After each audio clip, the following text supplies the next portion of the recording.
Film dibuka dengan diperlihatkannya seorang wanita cantik yang memiliki penampilan yang sangat glamour dan fashionable bernama Tilly Dinich, yang baru saja kembali pulang ke kampung halamannya setelah 25 tahun pergi meninggalkan kampung halamannya.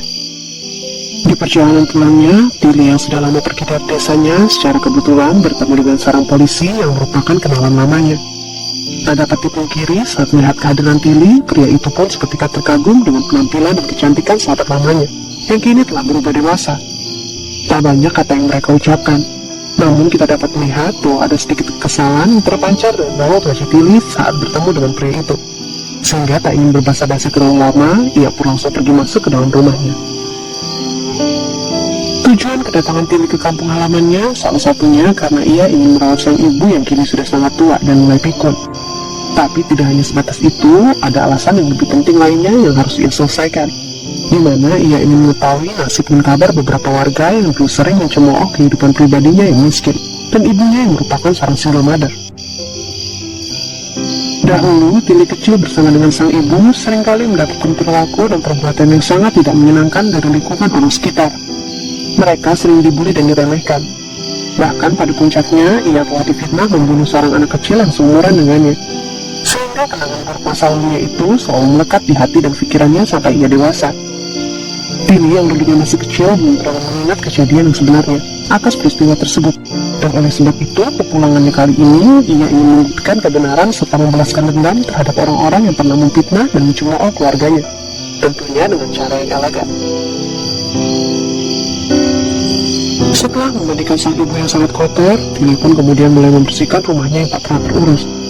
Karena Tilly juga merupakan seorang desainer, tak lupa juga Tilly mempersiapkan tempat kerja di depan halaman rumahnya dengan mesin jahit, agar ia bisa menjahit pakaian-pakaian modis yang ia desain sendiri. Tepat di seberang rumah Tilly terlihat keluarga McQuinley yang tinggal di sana bersama dengan anak laki-lakinya yang bernama Teddy. Selama ini keluarga McQuinley lah yang selalu mengurus Molly, ibunda Tilly. Singkat cerita, kedatangan Tilly kembali ke desanya jelas membuat para penduduk desa kurang begitu menyukai kedatangan gadis itu. Bahkan para penduduk masih saja menghardik dan mengutuk keras Tilly yang mereka anggap sebagai seorang pembunuh. Namun berkebalikan dengan para ibu-ibu, para pria di sana justru sangat senang saat melihat kehadiran Tilly. Hal itu tidak lain karena mereka telah tergoda dengan kecantikan dan keanggunan gadis itu. Di tempat yang sama, kita akan diperlihatkan seorang gadis muda culun bernama Gertrude yang terlihat sangat insecure saat melihat kehadiran Tilly. Ia merasa penampilannya yang culun sangatlah tidak sebanding dengan penampilan Tilly yang begitu sangat sempurna. Sehingga Tilly yang melihat kalau Gertrude merasa kurang percaya diri saat melihat penampilannya, ia pun kemudian menemui gadis itu dan dengan senang hati Tilly pun memberikan sebuah kartu namanya. Di sini Tilly berjanji akan merubah Gertrude menjadi sosok gadis yang cantik kalau ia mau berkunjung ke kediamannya. Gertrude yang memang sangat mengidam-idamkan penampilan yang glamor, ia pun seketika sangat tertarik dengan tawaran yang diberikan oleh Tilly. Di lain tempat, saat sang ibu mengajak Tilly bertandang ke kediaman Irma, teman yang selama ini selalu baik pada ibu Tilly, kebetulan sekali tepat di seberang rumah itu nampak terlihat sebuah bangunan di mana dulunya ia bersekolah. Setelah ia melihat dan berkeliling ke tempat itu, seketika Tilly pun kembali teringat dengan potongan-potongan kecil kejadian di masa lalu, di mana dirinya sedang dikejar oleh seorang anak laki-laki perundung yang suka menyakitinya, dan anak itu bernama Stewart. Di waktu itu, Tilly yang sangat ketakutan terlihat sedang bersembunyi di atas sebuah kincir angin, dan tepat di atas sana, ia melihat keberadaan Gertrude, gadis yang kita lihat tadi. Ternyata Gertrude dulunya merupakan teman sekolah Tilly sewaktu kecil. Tilly yang berada di atas kincir angin pun kemudian meminta agar Gertrude tidak memberitahukan keberadaannya pada Stewart. Hingga beberapa saat kemudian, Gertrude pun berlari pergi menghindar agar posisi Tilly tidak ketahuan. Tak beberapa lama kemudian, dirasa sudah cukup aman, Tilly pun kemudian memberanikan diri turun ke bawah. Namun secara tiba-tiba, ia dikejutkan dengan kedatangan Stewart, yang langsung saja menyakiti dan mengancam akan membunuhnya. Tapi sayang setelah kejadian itu, lagi-lagi Tilly tak dapat mengingat kejadian selanjutnya. Di malam harinya, saat Tilly sedang berselisih paham dengan ibunya karena sang ibu selalu pikun dan lupa ingatan, secara tiba-tiba dirinya dikejutkan dengan kehadiran Gertrude yang muncul tepat di hadapan mereka. Kedatangan teman kecil Tilly itu tidaklah lain dan tidak bukan di mana dirinya ingin menagih janji Tilly yang ingin membuatkannya sebuah gaun. Namun sebelum Tilly menuruti permintaan temannya itu, Tilly pun menanyakan perihal kejadian di mana saat dirinya bersembunyi di atas kincir angin, sampai akhirnya ia ditemukan oleh Stewart. Semua itu hanya kebetulan belaka atau ke Gertrude yang memberitahukan keberadaannya. Di momen ini, Gertrude yang terlihat salah tingkah berusaha untuk mengelak dan berbohong. Namun, karena Tilly terus-terusan mengancam kalau ia tak akan membuatkan gaun, pada akhirnya Gertrude pun mengaku kalau dirinya lah yang memberitahukan keberadaan Tilly. Tentunya dengan alasan saat itu dirinya merasa tersaingi oleh Tilly. Setelah mendengar hal itu, tentu saja Tilly terlihat sangat syok. Namun ia tak semerta-merta marah dengan pengakuan Gertrude. Malahan ia tetap membuatkan gaun untuk teman masa kecilnya itu. Di lain sisi, hubungan antara Tilly dan sang ibu masih belumlah terjalin dengan dekat. Hal itu disebabkan karena sang ibu yang sudah pikun masih menganggap kalau sang anak adalah seorang pembunuh. Sehingga hal itu membuat Tilly masih sedikit kesusahan untuk membangun chemistry dengan ibu kandungnya sendiri. Akan tetapi, semua itu tidaklah membuat Tilly patah arang. Ia selalu berusaha tetap berada di samping sang ibu meski dirinya mendapat perlakuan yang kurang begitu baik. Namun di lain sisi, saat Tilly didatangi oleh seorang polisi yang datang mengantarkan paket pada Tilly, seketika sang ibu teringat kejadian di mana sang anak dibawa paksa dan dipisahkan dengan dirinya 25 tahun yang lalu, yang membuat naluri sang ibu yang takut akan kehilangan sang anak untuk kedua kalinya muncul. Sehingga Tilly yang melihat ada rasa trauma di mata sang ibu, seketika ia pun menjadi sedih. Singkat cerita, karena selama ini Teddy lah yang selalu membantunya dengan kebaikan dan ketulusan, seiring berjalannya waktu, hubungan mereka pun semakin dekat. Terlebih, Tilly sangat sadar kalau dirinya telah banyak berhutang budi kepada keluarga Teddy, yang selama ini sudah membantu dan merawat sang ibu saat dirinya tak ada. Di lain tempat, Gertrude yang pergi ke pesta dansa dengan menggunakan gaun yang didesain oleh Tilly seketika membuat semua orang yang hadir di sana terlihat sangat kagum dan terpesona dengan kecantikan dan keanggunan busana yang ia kenakan. Mereka sungguh tak percaya dengan penampilan Gertrude yang dulunya gadis culun dengan pakaian sederhana, di malam itu seketika berubah bak seperti seorang Cinderella. Dan tidak hanya sebatas kecantikan yang ia dapat, berkat gaun yang ia kenakan malam itu, ia bisa menggait hati dan perasaan William, pria yang selama ini ia idam-idamkan.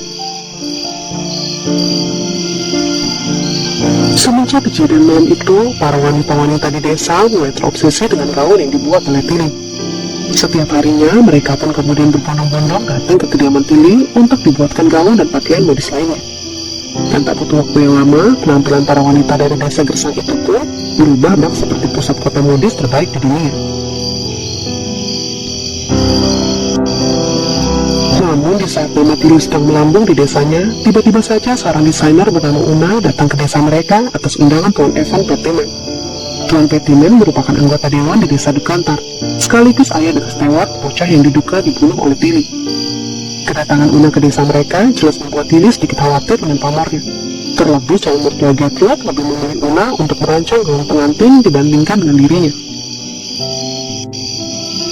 Namun nampaknya ketakutan Tilly tidaklah berlangsung lama setelah Gertrude mencoba gaun rancangan Una. Dirinya merasa jika dirinya tak cocok dengan desain yang dibuatkan. Ia pun lantas berusaha melepaskan gaun itu dan kabur. Di sini Gertrude merasa kalau gaun rancangan Tilly lah yang betul-betul cocok dengannya. Karena saat ia memakai gaun tersebut, seketika dirinya berubah kembali menjadi wanita yang glamor dan anggun. Tidak seperti gaun rancangan Una, terlihat seperti gaun desainer amatiran. Di sini meski sang calon mertua tidak menyukai keputusan tersebut, tetap saja ia lebih memilih gaun Tilly. Apalagi sang calon suami lebih suka saat melihat Gertrude memakai gaun-gaun yang didesain Tilly dibandingkan dengan desainer lainnya. Di lain tempat, tepatnya di kediaman keluarga Pettiman, Nyonya Pettiman yang pada hari itu sedang menyiram kembang di pekarangan rumah, secara kebetulan ia melihat dengan kepalanya sendiri, sang suami ternyata memiliki hubungan yang spesial dengan Una. Sehingga ia yang sangat sakit hati mengetahui hal itu, ia pun segera mendatangi kediaman Tilly untuk dibuatkan gaun yang paling bagus, yang bisa ia kenakan nanti di hari pernikahan Gertrude.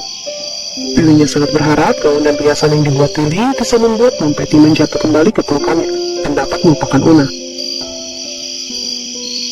Di momen ini, Nyonya Pettiman yang sedikit terbawa suasana, ia pun sempat menceritakan dirinya yang sangat rindu dengan kehadiran sang anak. Ia juga bercerita tentang Nyonya Bella yang merupakan guru sekolah, yang menjadi saksi kunci karena saat itu dirinya lah satu-satunya orang yang berada di TKP saat sang anak terjatuh dari atas pohon dan meninggal dunia. Di lain sisi, Tilly yang mendengar hal itu seketika mendapatkan petunjuk baru. Dan tak lama kemudian, dengan dibantu oleh polisi desa setempat yang sebelumnya sudah disogok oleh Tilly dengan sebuah gaun ciptaannya, ia pun kembali mencari fakta tentang kebenaran yang benar-benar terjadi terhadap kasus yang menimpanya. Beberapa hari kemudian, tepat di hari pernikahan Gertrude, Teddy mendatangi kediaman Nyonya Bellula Harriet dengan membawa serta dokumen kepolisian tentang kejadian 25 tahun yang lalu. Di dalam dokumen tersebut tertulis kalau Nyonya Bellula bersaksi bahwa ia telah melihat secara langsung proses pembunuhan tersebut, di mana keterangannya bahwa Tilly telah memukul kepala Stewart dengan sebuah balok. Hal itu sangat jauh berbeda dengan keterangan yang Nyonya Bellula sampaikan kepada Nyonya Pettiman bahwa Stewart tewas karena jatuh dari atas pohon. Di momen ini, Nyonya Bellula yang terlihat sangat ketakutan dengan apa yang dikatakan oleh Tilly, ia pun terus mencoba mengelak dan mengatakan bahwa keterangan di kepolisianlah yang merupakan fakta yang sebenarnya, di mana Tilly lah yang telah membunuh Stewart. Namun saat Tilly mengajukan pertanyaan lebih lanjut, ia pun menemukan sedikit perbedaan fakta, di mana ternyata Nyonya Bellula tidak melihat secara langsung kejadian tersebut. Yang ia sampaikan kepada pihak polisian hanyalah karangan semata.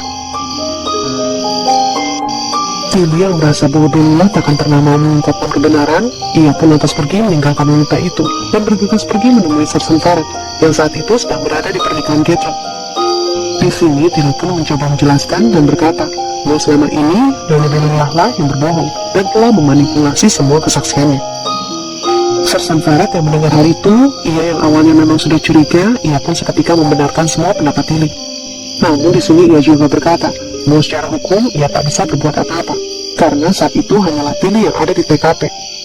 Terlebih keterangan Nyonya Bellula secara undang-undang sangat mendukung dan memberatkan tuduhan tersebut. Tapi terlepas dari proses hukum dan keterangan Nyonya Bellula, ada satu hal lagi yang sangat mendesaknya untuk mengasingkan Tilly, di mana semua itu atas perintah Tuan Evan Pettiman yang merupakan ayah Stewart, sekaligus atasannya yang memerintahkan pengasingan itu. Dan tidak hanya itu, Sersan Farrett juga memberikan keterangan yang lebih mengejutkan. Ternyata Tuan Pettiman juga merupakan ayah biologis Tilly, yang tentunya saat mendengar hal itu, Tilly pun seketika terlihat sangat syok dibuatnya. Di lain tempat, saat Nyonya Pettiman sedang duduk bersantai, seketika ia didatangi oleh Nyonya Bellula, yang membisikkannya bahwa sang anak selama ini bukan tewas karena terjatuh dari pohon, melainkan karena dibunuh oleh Tilly. Sehingga tanpa basa-basi, Nyonya Pettiman pun seketika mendatangi Tilly, dan langsung mengatai Tilly dengan sebutan seorang pembunuh. Tilly yang mendengar hal itu jelas sangat menyangkal. Ia berkata bahwa dirinya bukanlah seorang pembunuh seperti yang dituduhkan selama ini. Di momen ini, karena suasana di acara pernikahan tersebut mulai memanas, Tuan Pettiman yang terlihat malu karena ulah Tilly dan sang istri, ia pun seketika memanggil Tilly dengan sebutan jalang, yang membuat Teddy langsung panas dan segera menghajar pria tua itu. Tilly yang merasa terhina karena fitnahan orang-orang, terlebih ia adalah anak hasil dari Tuan Evan yang pernah berhubungan dengan sang ibu, seketika membuat Tilly menjadi tak karuan, dan ia pun lantas pergi meninggalkan pesta tersebut. Di lain sisi, Barney yang juga merupakan teman sekolah Tilly yang memiliki keterbelakangan fisik, saat melihat kejadian itu, ia pun lantas mengungkapkan fakta yang sebenarnya kepada Teddy. Meski ia berkata dengan intonasi yang kurang jelas, namun ada beberapa keterangan yang sangat penting, di mana ia berkata bahwa saat itu ia melihat kejadian di mana Tilly berusaha menghindari Stewart. Teddy yang merasa tercerahkan dengan sedikit petunjuk dari sahabatnya itu, ia pun segera pergi menyusul Tilly yang berusaha kabur dari kejarannya. Di momen ini, Teddy pun mencoba memaksa Tilly untuk kembali mengingat semua kejadian saat ia bertemu dengan Stewart, dengan meminta Tilly menceritakan semua adegan dan perkataan Stewart waktu itu. Di sini, Tilly yang mengingat potongan-potongan kejadian masa lalu, ia pun lalu menceritakan. Waktu itu, Stewart berkata bahwa dirinya berencana akan membunuh ibu Tilly, karena ia telah mengetahui bahwa Tilly merupakan anak hasil dari perselingkuhan antara ayahnya dan ibu Tilly. Setelah mendengar penjelasan dari Tilly, Teddy pun kemudian memancing ingatan Tilly dengan mengungkapkan kebiasaan-kebiasaan Stewart yang suka menanduk lawan-lawannya. Saat mendengar hal itu, seketika Tilly pun kembali teringat kejadian di mana ia berdiri di belakang tembok. Saat itu, Stewart bermaksud ingin menyakiti Tilly dengan menjadi banteng. Dari kejauhan, ia bersiap-siap meluncurkan kepalanya, bermaksud ingin menanduk perut Tilly. Namun saat Stewart sudah mengambil ancang-ancang, tepat saat ia mendekati perut Tilly, tiba-tiba Tilly menghindar, sehingga kepala Stewart pun menghantam dinding yang membuatnya tewas saat itu juga. Dan semua kejadian itu disaksikan secara langsung oleh Barney dari kejauhan. Namun karena saat itu Barney yang takut karena ia akan tertimpa masalah, ditambah pihak kepolisian tidak akan pernah percaya karena dirinya memiliki keterbelakangan mental, ia pun memutuskan untuk diam, tanpa membicarakannya pada siapapun. Setelah mengingat dan mengetahui kejadian yang sebenarnya, akhirnya Tilly pun bisa sedikit lega dengan kenyataan bahwa dirinya bukanlah seorang pembunuh tak seperti yang orang-orang kira. Di lain tempat, Teddy yang sangat mencintai Tilly, ia pun mengungkapkan niatnya, di mana ia ingin melamar dan mengajak Tili keluar dari desanya yang penuh dengan kebencian. Ia ingin sang kekasih segera melupakan semua kejadian tersebut dan mulai menjalani kehidupan baru bersama dengannya. Tili yang memang jatuh hati dengan sang kekasih, ia pun menerima lamaran Teddy dan menyetujui rencana tersebut. Di malam harinya, saat Tili dan Teddy sedang bersantai melihat bintang-bintang dari atas tempat penyimpanan gandum, Teddy yang mengetahui bahwa sang kekasih sempat diguncingkan warga bahwa ia telah dikutuk atas perbuatannya, ia pun mencoba mematahkan kutukan tersebut dengan cara melompat masuk ke dalam silo tempat penyimpanan gandum. Karena merupakan tradisi di desa mereka untuk membuktikan suatu kebenaran dan keberanian anak laki-laki di sana, di mana harus melompat masuk ke dalam gudang penyimpanan terlebih dahulu. Namun ada satu hal yang tak disangka dan tak diketahui oleh Teddy. Ternyata silo tersebut saat ini sedang kosong. Dan jelas saja saat Teddy melompat, ia pun seketika tewas saat itu juga. Hal tersebut tentunya sangat membuat Tili dan keluarga Teddy sangat syok. Pupuslah sudah harapan Tili untuk hidup membangun rumah tangga dengan Teddy dan pergi jauh dari desa mereka. Singkat cerita, dengan kejadian itu, para warga desa pun kembali mengarang cerita bahwa kemungkinan Tili lah yang membunuh dan mendorong Teddy ke dalam silo. Sehingga saat mulai mendengar bahwa sang anak telah menjadi perbincangan warga, seketika ia pun teriak marah. Molly berkata, menurutnya karena sikap dan perbuatan para warga desa lah membuat Teddy bisa berlaku hal konyol. Karena sejatinya ia ingin membuktikan pada semua orang bahwa warga desa lah yang terkutuk dan bukan putrinya. Sebelum pergi, Molly berkata bahwa ia berharap sang anak akan menyelesaikan dan membalas semua perbuatan yang mereka lakukan. Suatu hari diadakan sebuah lomba drama teater antara desa Unyap dan desa Dungkata, yang mana para wanita, terutama Gertrude, datang ke kediaman Tili ingin dibuatkan sebuah gaun dengan tema abad yang berbeda. Tili yang masih sakit hati atas perbuatan mereka, jelas menolak mentah-mentah permintaan tersebut. Karena sejatinya, Tili sangat tahu bahwa orang-orang di desanya merupakan orang-orang yang sangat jahat dan tak beradab. Di lain sisi, sang ibu yang memiliki rencana lain, ia pun lantas mencoba menenangkan dan menasihati Tili dengan berkata bahwa sang anak yang bisa berkarya harus tetap berkarya dan membalas semua perbuatan-perbuatan warga desa dengan kemampuan yang dimiliki oleh sang anak. Sehingga Tili pun kembali mempertimbangkan permintaan dari para wanita-wanita desa yang ingin dibuatkan baju olehnya. Namun tak lama setelah itu, ibu Tili terkena stroke dan meninggal beberapa hari kemudian, yang membuat Tili merasakan penderitaan yang bertubi-tubi. Namun pada akhirnya, berbarengan dengan kematian sang ibu, satu persatu musuh Tili berjatuhan. Seperti Nyonya Belula yang dikirim ke rumah sakit yang jauh karena tertimpa kayu besar saat mengintip kediaman Tili. Begitu pula dengan tuan pemilik apotek yang jahat pada Tili dan ibunya, yang berakhir meninggal di sebuah kolam. Beberapa hari kemudian setelah kematian sang ibu, para wanita-wanita dari desa Unyap datang ke kediaman Tili untuk dibuatkan baju. Ternyata sebelum meninggal, sang ibu telah menyurati warga desa Unyap agar mau dibuatkan gaun oleh anaknya. Yang mana sang ibu ingin agar anaknya lah yang membuatkan baju untuk kedua desa tersebut. Namun di sini sang ibu menginginkan agar Tili membuatkan desain untuk desa Unyap lebih bagus dari desain desa mereka. Di lain tempat, Sersan Feret mengumumkan bahwa kini dirinya telah menanggalkan jabatannya yang merupakan seorang polisi. Hal itu ia lakukan semata-mata demi membalas kesalahan yang selama ini ia lakukan pada Tili. Menurutnya selama 25 tahun dirinya sudah membuat Tili menderita, sehingga ia kini layak melepaskan jabatannya. Suatu malam Tili pergi ke kediaman Nyonya Petimen untuk menguak semua kebusukan suaminya yang memiliki banyak selingkuhan. Tili juga mengungkapkan bahwa dirinya juga adalah anak kandung Tuan Petimen. Banyak kebusukan yang Nyonya Petimen tidak ketahui tentang suaminya, sehingga Tili pun menceritakan semua keburukan dan kejahatan tersebut pada Nyonya Petimen. Sepulangnya Tuan Petimen dari bekerja, Nyonya Petimen pun mengungkapkan semua kebenaran di depan suaminya. Namun meski telah tertangkap basah, tetap saja sang suami tidak mengakuinya. Sehingga dengan kesal, Nyonya Petimen pun melukai sang suami dengan pisau miliknya, yang membuat Tuan Petimen, ayah biologis Tili, tewas di kediamannya setelah beberapa jam ditemukan. Singkat cerita, hari perlombaan drama pun tiba. Setelah mengikuti kompetisi yang diadakan, pada akhirnya desa Unyaplah yang memenangkan perlombaan tersebut. Dan tentunya kemenangan itu atas bantuan desain kostum yang dibuatkan oleh Tili. Sedangkan para warga desa Dukatar yang melihat hal itu hanya bisa menangis karena kekalahan yang mereka terima. Sedangkan di desa, Tili yang sudah bersiap pada akhirnya memutuskan untuk pergi dari desanya, di mana ia banyak memiliki kenangan buruk yang menyakitkan.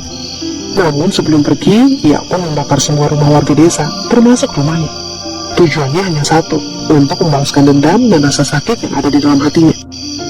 Selesai sudah, desa Dukatar yang dulunya gersang berubah menjadi abu kayu yang terbakar. Di akhir scene, kita melihat dari kejauhan, Tili menyaksikan dengan raut wajah yang puas ketika melihat seluruh warga desa Dukatar menangis atas kehilangan semua harta dan tempat tinggal mereka. Akhirnya dendam dan penderitaan Tili dan ibunya yang selama ini terpendam, kini telah terbayar lunas. Dan film pun selesai.